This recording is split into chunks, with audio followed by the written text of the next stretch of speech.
Alright, so here's the problem with my pressure handle. The the y-axis, I've identified it's not to do with the pololu or the stepper motor, the driver, because it does work fine if I switch them around. So I've switched the axis, the X and the Y.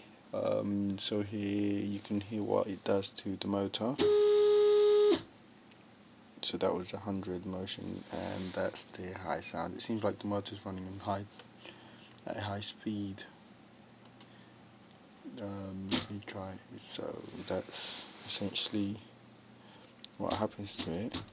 It moves a few steps, but it's like the motor has too much speed. And here is the y-axis with the switch I have made, and it works rather well. It does the number of steps required.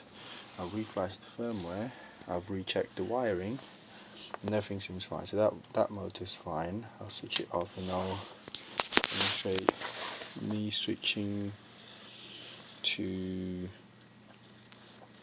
Okay, let me just put this properly. Switching back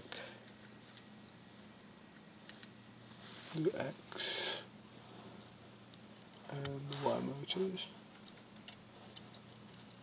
Make sure when doing this, they switch off the power supply first, just so that you don't damage your motors. Okay, so I've switched that. I'm going to put it back on. Alright, so here we go. X. Let's see. Let me home X. There you go.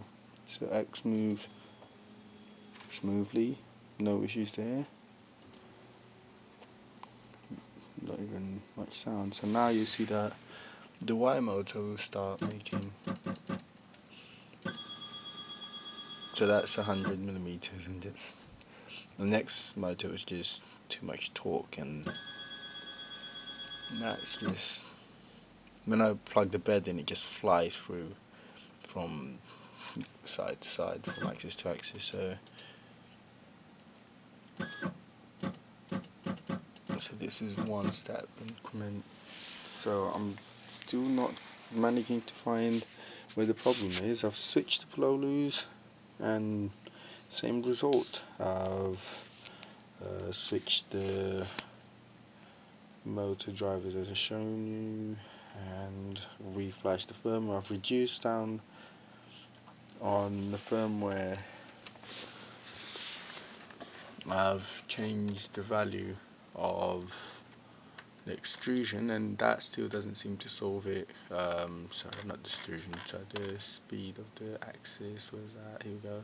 I've changed this value, I've lowered it down, and it still gives me the same issue. So obviously it's not on the firmware, it's not on the stepper motors. It surely doesn't seem to be on the pololus. I've taken out my ramps and tried to check soldering. It seems to be fine. Sometimes it works fine, sometimes it doesn't. So hopefully I've managed to solve this out. It's 2 days now I've been unable to print.